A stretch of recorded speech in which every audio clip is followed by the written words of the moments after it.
The thing in the lake. Ryan had always been an early riser, preferring to fish in the pre-dawn hours.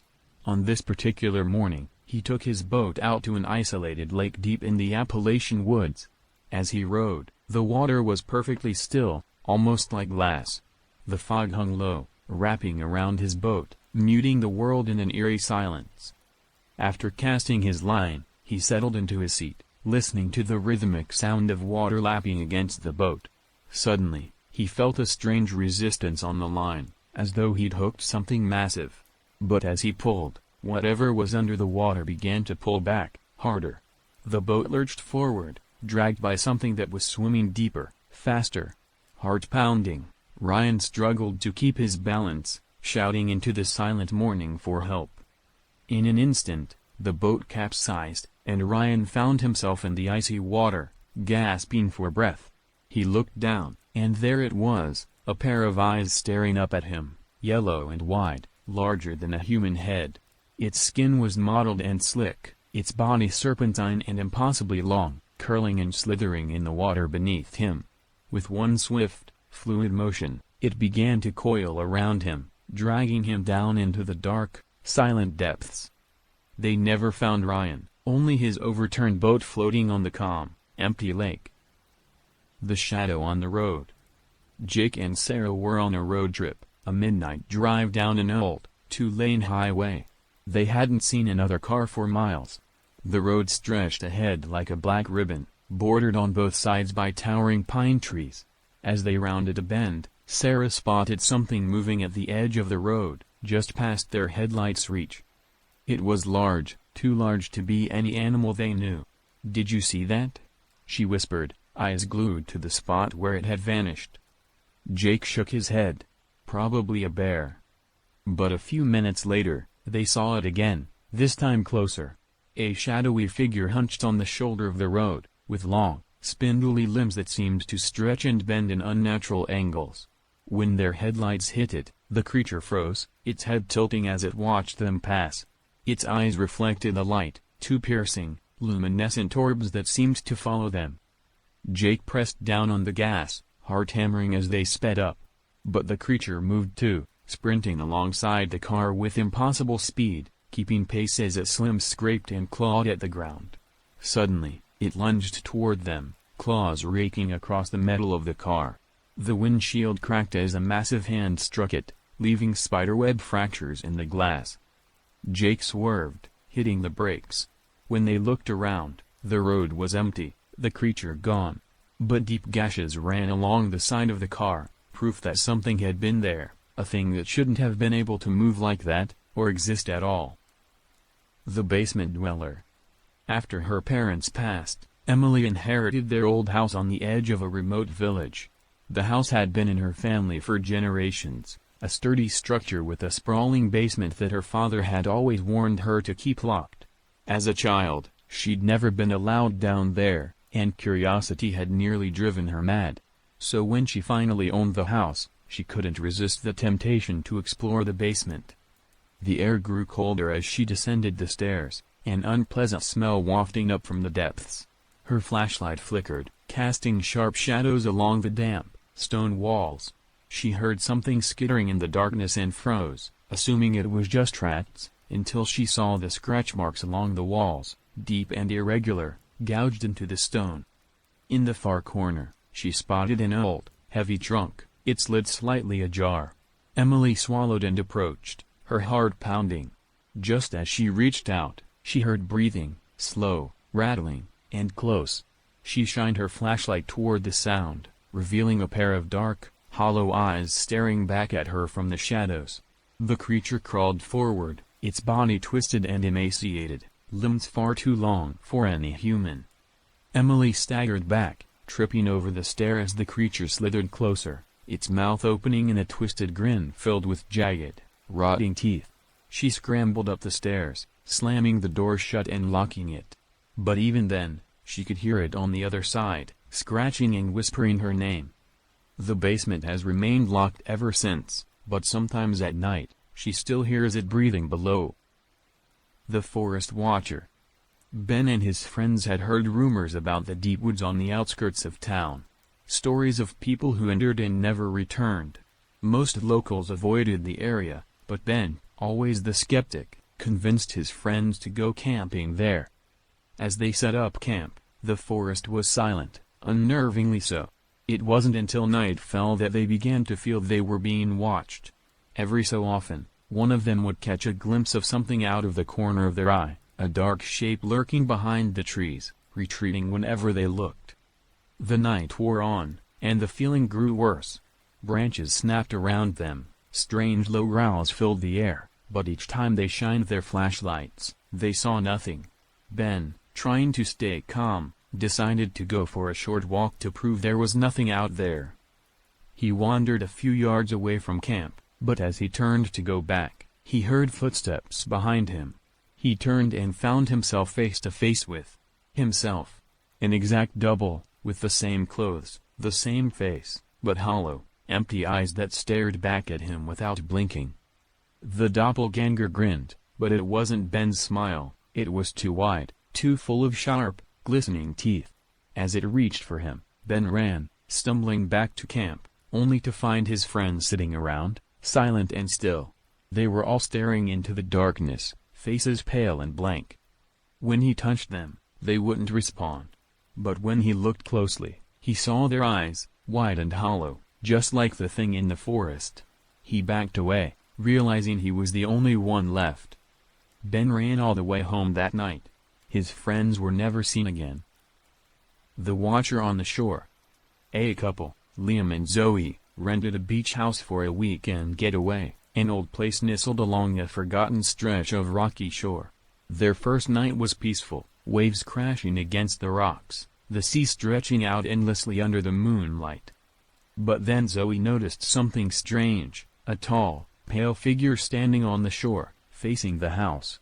It was too dark to see its features clearly, but she could tell it was watching them. She pointed it out to Liam, who waved it off as just a trick of the light or maybe some local taking a midnight stroll. But the next night, it was closer, standing at the edge of their porch. Its skin was unnaturally white, like it had never seen the sun, and its limbs seemed wrong, too long, too thin. Liam shouted at it to go away, but it didn't move, just continued to stare with its hollow, dark eyes. The couple locked the doors and tried to ignore it, but as the hours crept on, they could hear scratching on the walls and floor, faint, almost like fingers dragging across wood. When morning came, they found strange, webbed footprints in the sand around the house, circling it over and over, tracing their every step. They left that day, abandoning the beach house. But when they looked back from the car, they could see the pale figure still watching them, standing alone on the shore, waiting for the next visitors to come. The Thin Man in the Cornfield. Lucas was a farmhand, used to long nights and early mornings. But something had been wrong with the cornfield recently. Crops had started dying inexplicably, as if a blight had swept through just this one patch. Animals were skittish, and even his dog refused to go near it.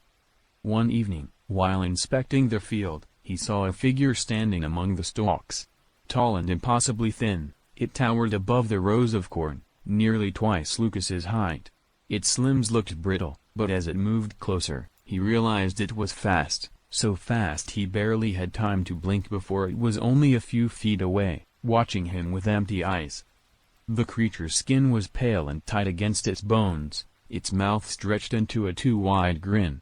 Lucas tried to back away, but his legs wouldn't obey him. He felt paralyzed as it leaned closer, the grin widening to reveal rows of sharp, uneven teeth.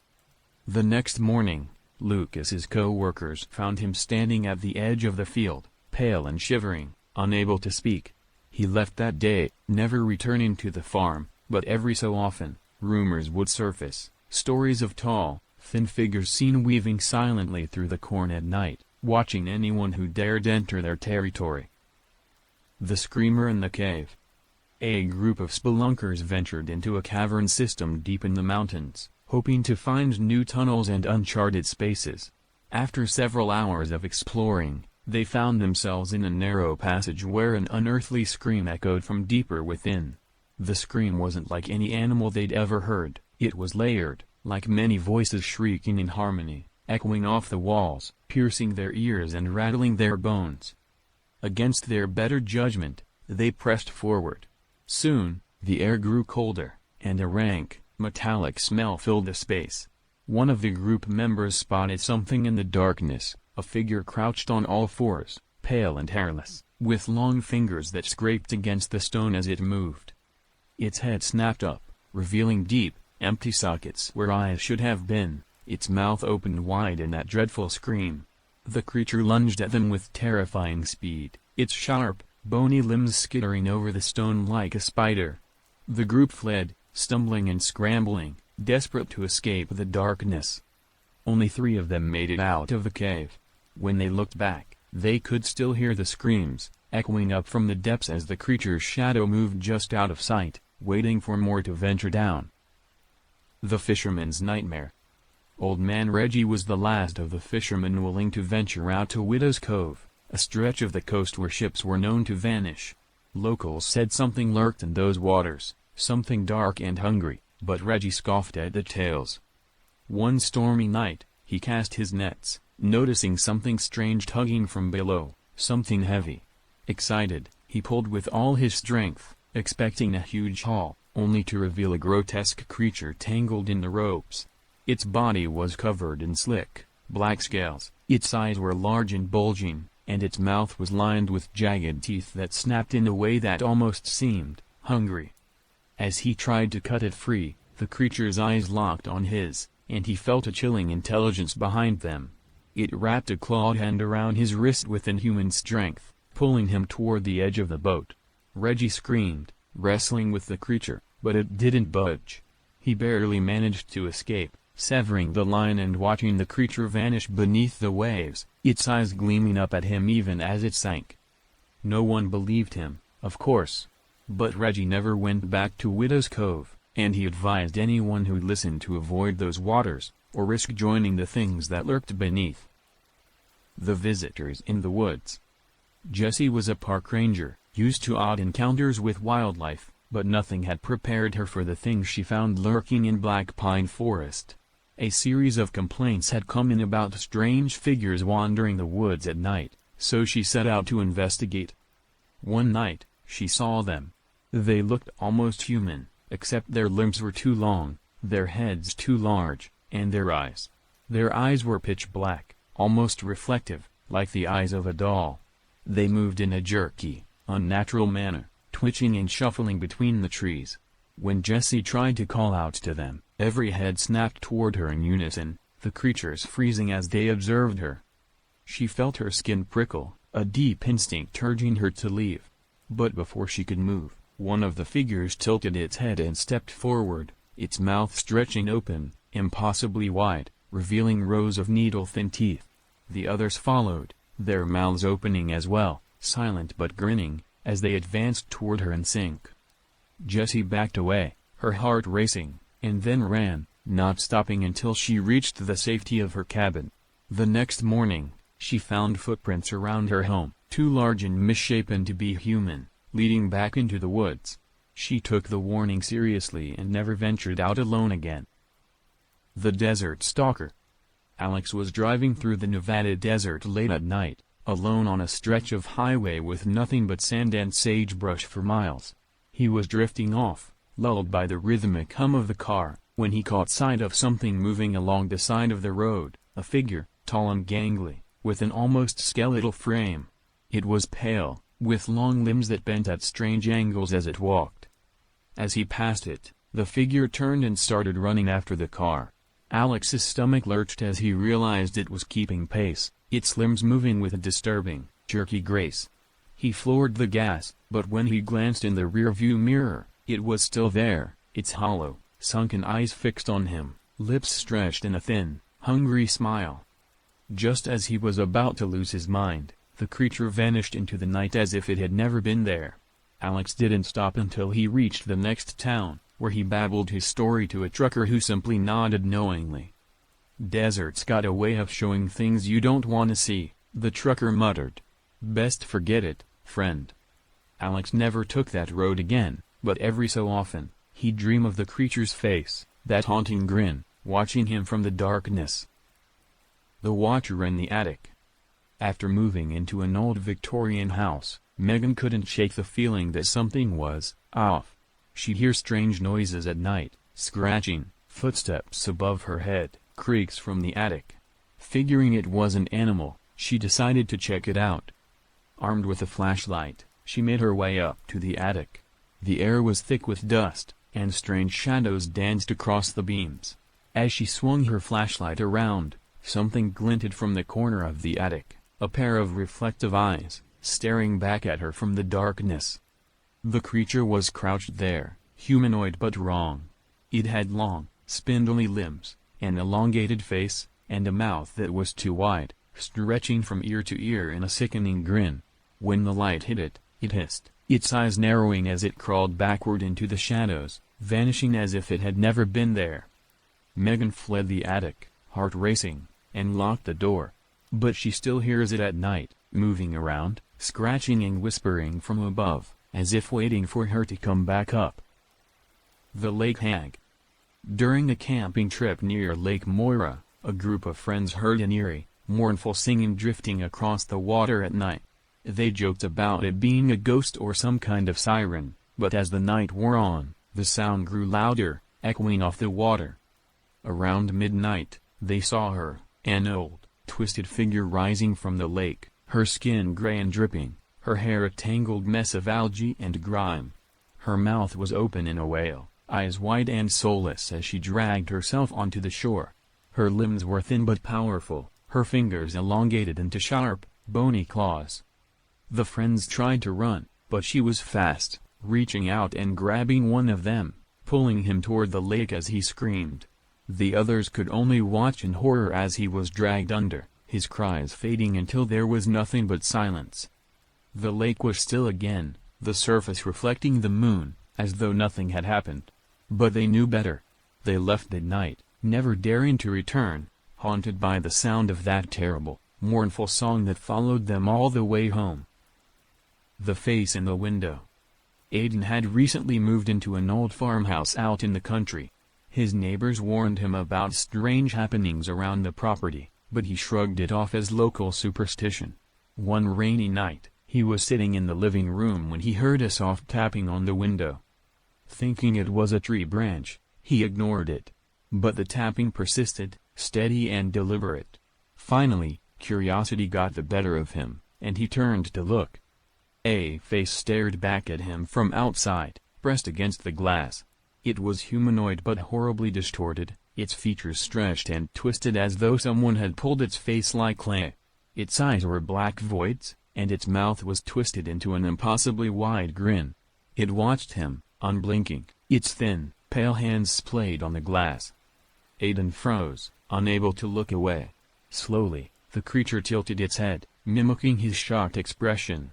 He bolted to the bedroom, locking the door, but as he huddled inside, he heard the tapping resume, moving from window to window, each time followed by the distorted face watching him, smiling with sinister patience. By morning, it was gone, but muddy, hand-shaped smears were left on every window. The Whispering Man. Cassidy was staying in a remote cabin for a weekend getaway, a chance to escape the city and relax in nature. Her first night was peaceful, but on the second night, she was awakened by a strange whispering sound, soft but insistent, coming from just outside her window. Groggy and curious, she opened the curtain just a crack, and there, inches from the glass, was a man's face, impossibly close. His eyes were wide, and his mouth moved rapidly, whispering something she couldn't understand, the words distorted and unintelligible. Cassidy felt frozen, unable to move as he kept speaking, his eyes locked on hers with a look of twisted glee. His mouth moved faster, his words growing more desperate, as if he were pleading with her to let him in. She slammed the curtains shut, her heart pounding, but the whispers continued, growing louder, the voice pressing against her ears from all directions. The whispers didn't stop until dawn, when she finally gathered the courage to look outside again. The only sign he'd ever been there was a pair of muddy footprints leading up to the cabin window, and an eerie silence that settled over the woods as if he were waiting. for night to fall once more. The creature on the hill. Two hikers, Nate and Carlos, were exploring the mountains when they spotted a strange figure in the distance, standing atop a hill and silhouetted against the sky. It looked human at first, but something was wrong. Its arms hung too low, its legs too long, and it seemed to sway ever so slightly, as though caught in a non-existent breeze. As they watched, the figure raised one arm, pointing directly at them. They felt an icy chill run through their bodies, a primal instinct warning them to leave. But Nate, curious and defiant, took a step closer, calling out to it. In response, the figure moved down the hill toward them with a horrifying, jerking motion, limbs flailing unnaturally as it grew closer. Carlos grabbed Nate's arm, pulling him away as they stumbled down the path, not daring to look back. They could hear its uneven footsteps thudding behind them, each step sounding closer, faster.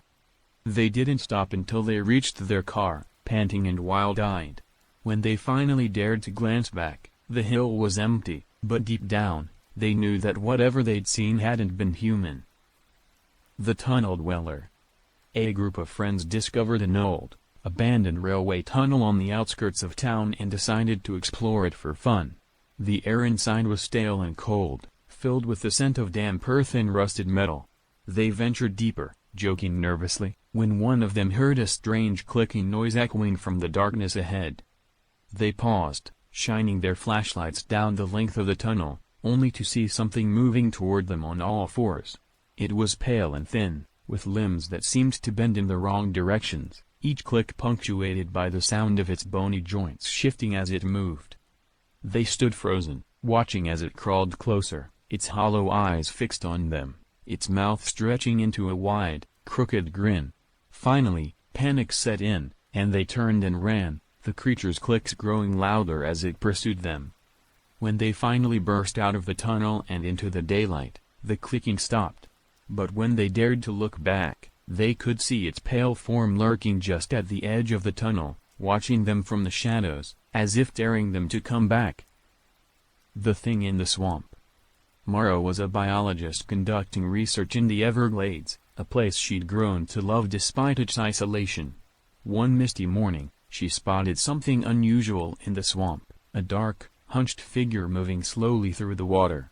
Thinking it might be a bear or alligator, she raised her binoculars, but what she saw defied explanation. The creature had a vaguely human shape, but its skin was slimy and gray, covered in patches of algae and mud. Its arms were long, dragging through the water, and its head was round with empty sockets where eyes should have been. As she watched, it lifted its head, as if sensing her presence, its empty eyes fixed on her location with an eerie, unsettling precision. She backed away, but the creature began moving toward her, gliding silently through the water, never breaking eye contact. Mara didn't stop running until she was safely back on solid ground, but even then, she could feel those empty sockets watching her from the shadows of the swamp. Locals called it the Swamp Man, a spirit that appeared to those who ventured too deep into its territory. Mara never returned to that area again.